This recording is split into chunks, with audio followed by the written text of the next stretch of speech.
Okay, you're welcome along to another episode of The Changing Room here at ejmenswear.com, and we're absolutely delighted to be joined by Sligo native Martin Gordon.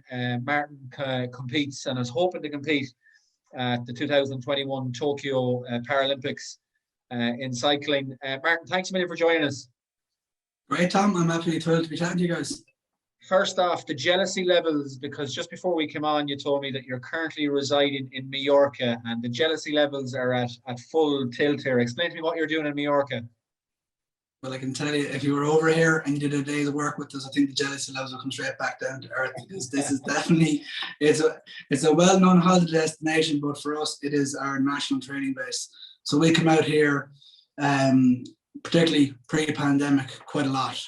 It's where we're based for the endurance riders. You have all the roads and mountains, and in the center of Palma is the Olympic Velodrome, which we use consistently throughout the year, particularly in the lead up to major competitions. So this is our first trip overseas since we were at the World Championships in Canada last year. So we're here now in lieu of competition. So our World Championship this year has been cancelled. So we're here now to, one, get proper training on the track, but also to try to fulfill the domestic selection criteria for the games this summer. Okay, and that leads me into what was one of my first questions anyway, is how far away or what is the lie of the land in terms of qualifying for the 2021 Paralympic Games? Okay, so it's definitely been massively impacted over the last 12 months, but where we are now is our qualification is not based on individuals, but it's based on nation ranking points. So what that means is we as a team qualify bikes. So we get, at the moment, I think we have about 3 bikes qualified. We're hopeful of getting a 4th, but with the pandemic, that's looking unlikely because of lack of competition. So we have 3 there, and then it comes down to domestic selection. So who's going the best? So if you're going well last year, that doesn't carry a whole lot of weight. It has to be very much, where are you now? So part of this camp is going to be selection trials next week. So for the individual bikes in the different categories, we're going to be given an opportunity to go as close to proper race conditions as possible, and to really nail down qualification times that are going to be as close to medal positions as possible compared to last year's World Championships, for example. So for us on the track, we are a timed event. So as sprinters, we're in a timed event. Our timed event in Tokyo is the 1 kilometer time trial. So it's 4 laps of the Velodrome out of a start gate.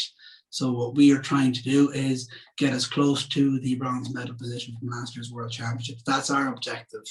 So it's no easy task. It's a tall ask, but we're definitely going to be going for that. That is our objective. And so far, we're definitely moving a lot faster than we were 12 months ago, but we just need to continue in that vein for the next few days and taper into next Saturday as best we can. And so does it all rest on next Saturday for you personally, Martin, in terms of your performance and your time next week? Will that ultimately decide whether you compete at the 2021 Paralympic Games? Pretty much, Tom. Yeah, because as I said, there's no competition happening, and opportunities to get on the track are few and far between. We don't have a velodrome in Ireland, so that's why we come out here. And for us, it all hinges on next Saturday. So everything has to be right for us. And look, we're confident.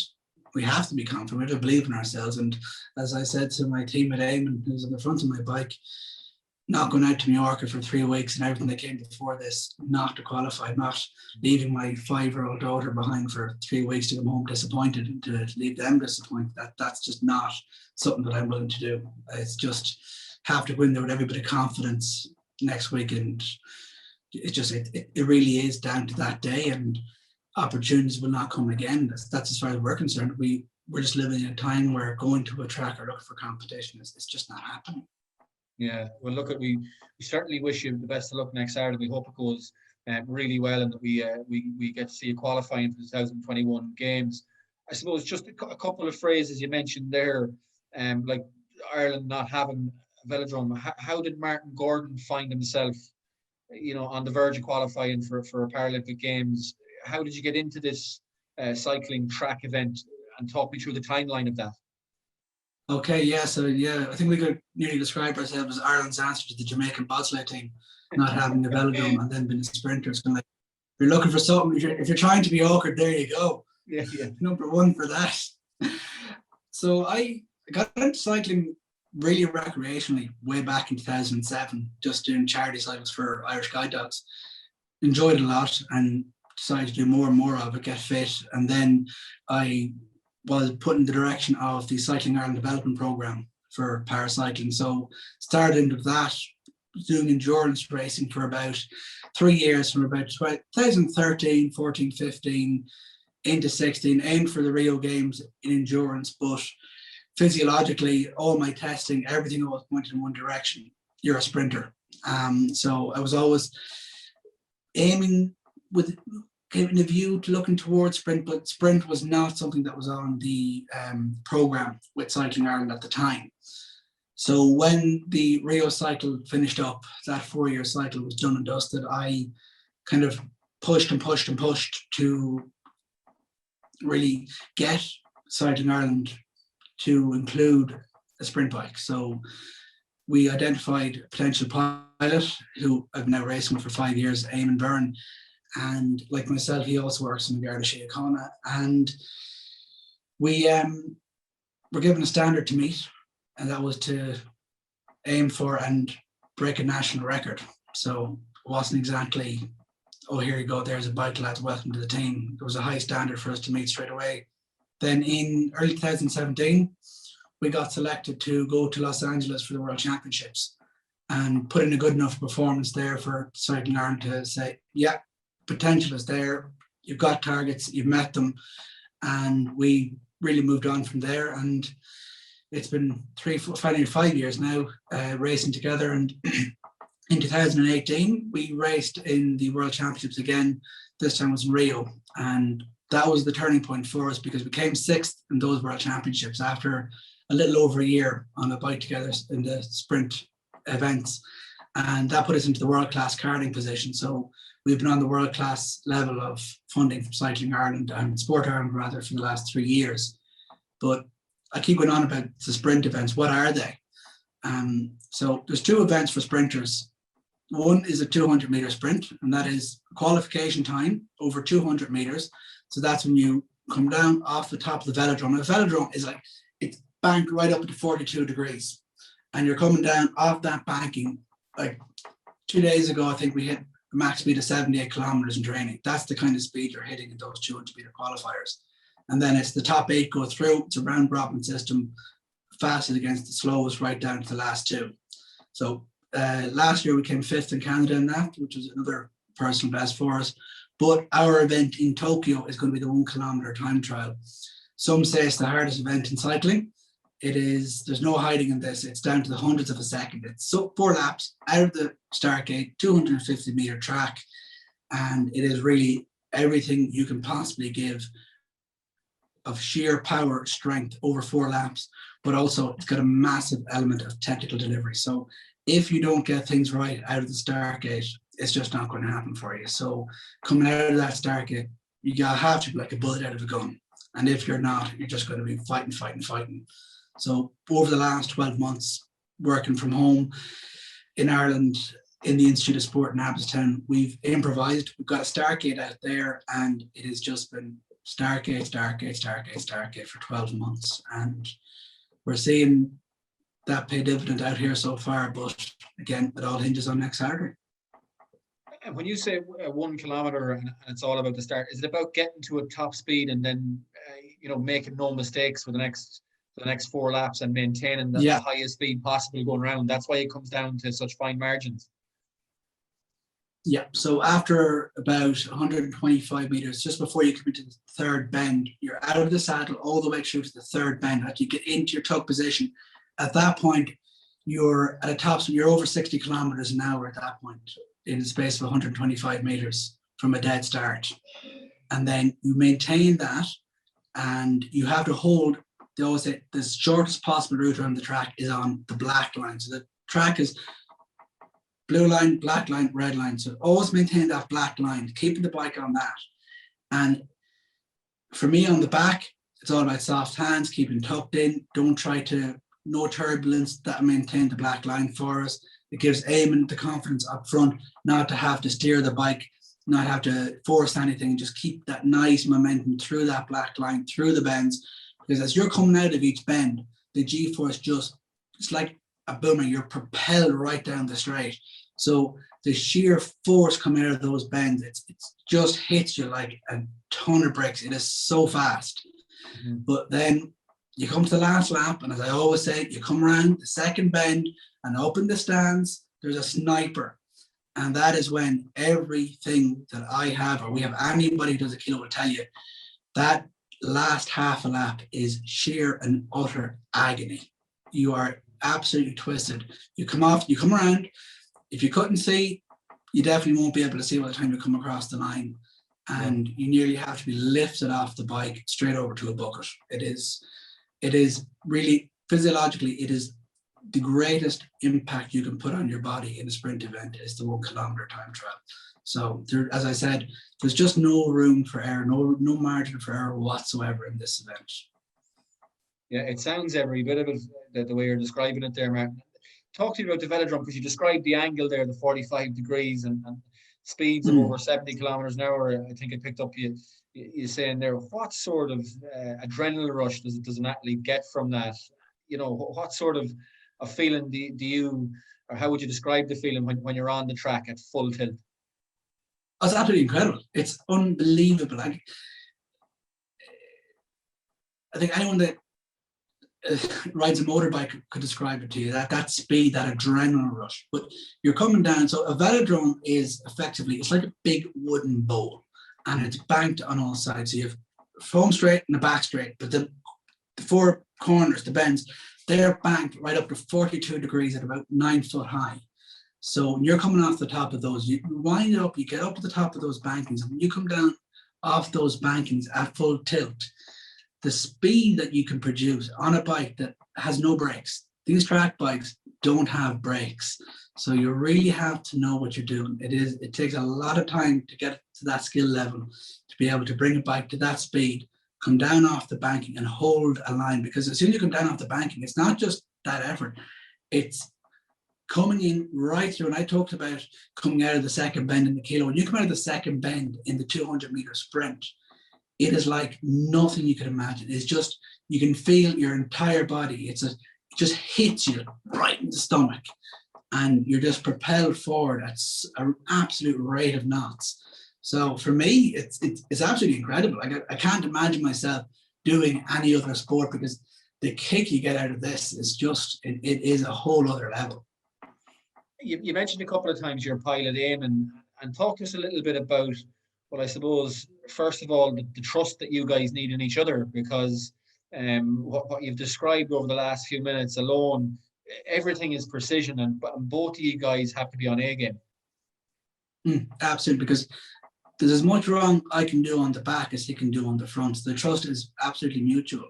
So for Eamon, communication for both of us is absolutely essential. So Eamon would always keep me informed as in a wind up in a 200-meter sprint. 2 laps to go, 1 lap to go, push on. So the different cues that we go through, that we're absolutely, as much as you might know them, once we're communicating like that, we're absolutely in tune with one another for that wind up for the 200-meter. In the 1 kilometer, there's no communication insofar as we both know what we have to do in the start gate. And once we deliver on that, it's very much a case of just maintaining those cues, locking in your lats, locking in your abs, pushing through with the hips, keeping soft hands on the handlebars, not forcing anything. There's an awful lot of different cues go on. Once I'm doing those at the back, Eamon's able to push through with his effort in the front without having to force the bike to steer it. So once I'm keeping my soft hands, we're able to do that. And then if we're in a match sprint, that's when you have 2 bikes up on the track going at each other. What we try to do is keep it very low voices, and so the other bike, they're right up next to you, and you're going around together, so you don't say too much. But what we do is, because our pedals are connected through a connecting chain, I can feel the tension that he's putting through the chain. So I know, without us even saying a word, what he's about to do, and react by just the feel of the tension on the chain. So that's the kind of level of communication that we have to learn together to be effective. Yeah, and I'm sure the 5 years you've been together hopefully will stand to you next Saturday. You mentioned also, Martin, which was surprising, that there is no velodrome on the island of Ireland. Like, it's 2021. and we're a sport mad nation. We're a cycling mad nation Mhm. as well. How is that possible that there isn't that facility in this country? I'm left scratching my head constantly, Tom, on why that is. I have no idea why. It's been promised, it's been promised, it's been promised, and it's been shelved as many times as it's been promised. I cannot for the life of me understand.